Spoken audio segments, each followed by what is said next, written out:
हिंदी साहित्य में नई कहानी आंदोलन की शुरुआत 1956 से मानी जाती है। नई कहानी आंदोलन के प्रवर्तक मोहन राकेश, कमलेश्वर और राजेंद्र यादव रहे।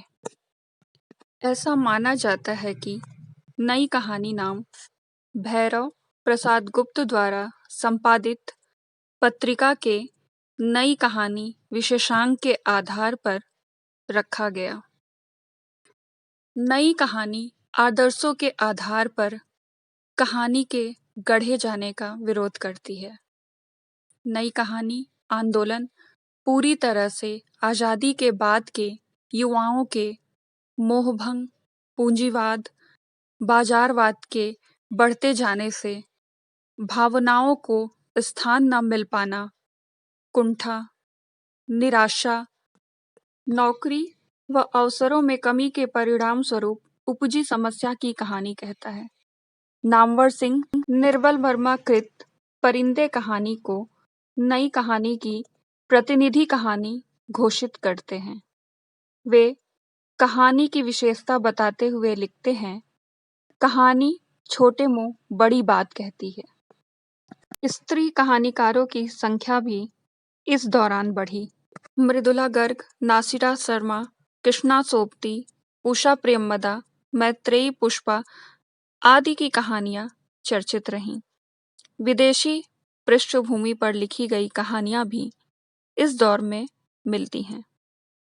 इन कहानियों में एक ओर तो परंपरागत रिश्तों को बनाए रखने की चाह है, तो वहीं घर के बाहर अपरंपरागत एवं संवेदनशीलता से उपजे रिश्तों पर भी कहानियां लिखी गईं। नई कहानी की भाषा और अभिव्यंजना शैली भी बहुत कुछ बदल गई थी। जहाँ पहले की कहानियों में तत्सम शब्दावली वाली विशुद्ध हिंदी के प्रयोग पर बल था, वहीं अब पात्रों के अनुसार सहज स्वाभाविक भाषा, अंग्रेजी के शब्दों तथा आंचलिक कहानियों में अंचल विशेष के शब्दों का प्रयोग बढ़ गया। बिंबों, प्रतीकों, संकेतों का प्रयोग ब्योरों की अपेक्षा बढ़ गया।